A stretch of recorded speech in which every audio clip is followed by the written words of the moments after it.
The Adventures of Tom Sawyer, by Mark Twain. Chapter 7. The harder Tom tried to fasten his mind on his book, the more his ideas wandered. So, at last, with a sigh and a yawn, he gave it up. It seemed to him that the noon recess would never come. The air was utterly dead. There was not a breath stirring. It was the sleepiest of sleepy days. The drowsing murmur of the 25 studying scholars soothed the soul like the spell that is in the murmur of bees. Away off in the flaming sunshine, Cardiff Hill lifted its soft green sides through a shimmering veil of heat, tinted with the purple of distance. A few birds floated on lazy wing high in the air. No other living thing was visible but some cows, and they were asleep. Tom's heart ached to be free, or else to have something of interest to do to pass the dreary time. His hand wandered into his pocket, and his face lit up with a glow of gratitude that was prayer, though he did not know it.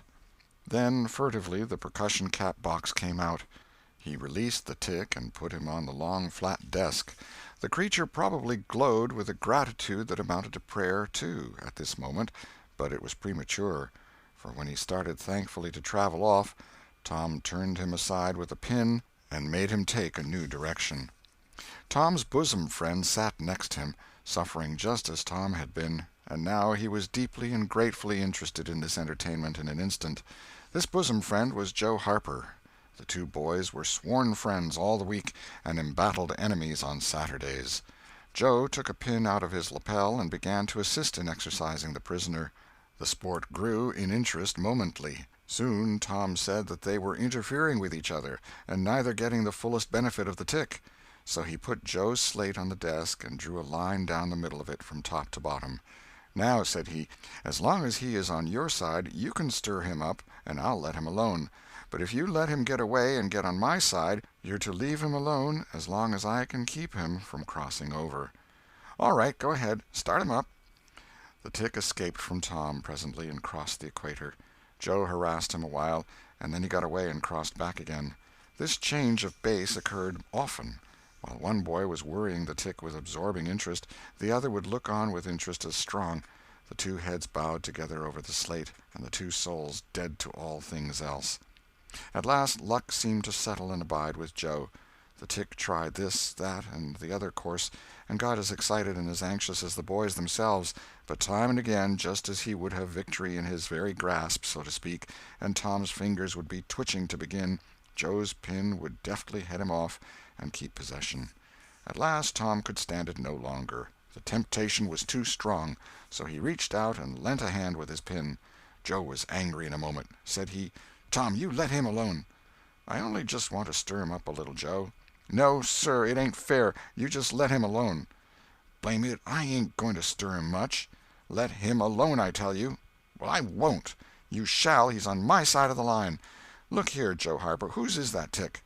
"I don't care whose tick he is. He's on my side of the line, and you shan't touch him." "Well, I'll just bet I will, though. He's my tick, and I'll do what I blame please with him, or die." A tremendous whack came down on Tom's shoulders, and its duplicate on Joe's, and for the space of 2 minutes the dust continued to fly from the two jackets and the whole school to enjoy it. The boys had been too absorbed to notice the hush that had stolen upon the school a while before, when the master came tiptoeing down the room and stood over them. He had contemplated a good part of the performance before he contributed his bit of variety to it. When school broke up at noon, Tom flew to Becky Thatcher and whispered in her ear, "Put on your bonnet and let on you're going home, and when you get to the corner, give the rest of 'em the slip, and turn down through the lane and come back. I'll go the other way, and come it over them the same way." So the one went off with one group of scholars, and the other with another. In a little while the two met at the bottom of the lane, and when they reached the school they had it all to themselves. Then they sat together with a slate before them, and Tom gave Becky the pencil and held her hand in his, guiding it, and so created another surprising house. When the interest in art began to wane, the two fell to talking. Tom was swimming in bliss. He said, "Do you love rats?" "No, I hate them." "Well, I do, too. Live ones. But I mean dead ones, to swing round your head with a string." "No, I don't care for rats much, anyway." What I like is chewing gum." "Oh, I should say so. I wish I had some now." "Do you? I've got some. I'll let you chew it a while, but you must give it back to me." That was agreeable, so they chewed it turn about, and dangled their legs against the bench in excess of contentment. "Was you ever at a circus?" said Tom. "Yes, and my pa's going to take me again sometime, if I'm good. I've been to the circus 3 or 4 times, lots of times. Church ain't shucks to a circus. There's things going on at a circus all the time. I'm going to be a clown in a circus when I grow up." "Oh, are you? That will be nice. They're so lovely, all spotted up." "Yes, that's so.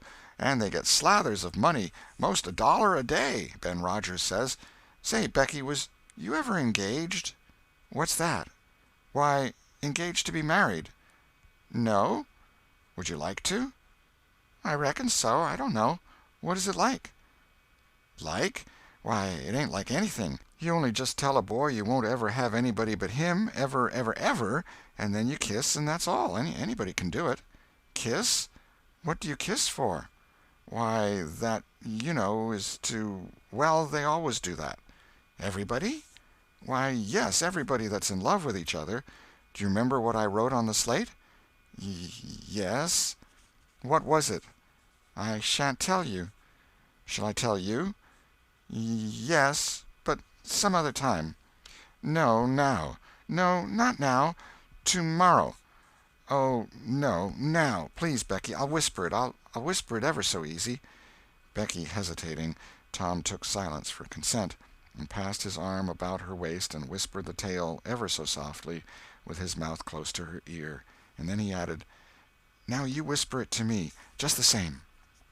She resisted for a while, and then said, "You turn your face away so you can't see, and then I will.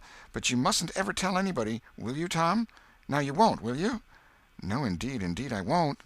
Now, Becky." He turned his face away, and she bent timidly around till her breath stirred his curls, and whispered, "I love you." Then she sprang away and ran around and around the desks and benches, with Tom after her, and took refuge in a corner at last, with her little white apron to her face. Tom clasped her about her neck and pleaded, "Now, Becky, it's all done, all over but the kiss. Don't you be afraid of that. It ain't anything at all. Please, Becky." And he tugged at her apron and the hands. By and by she gave up and let her hands drop. Her face, all glowing with the struggle, came up and submitted.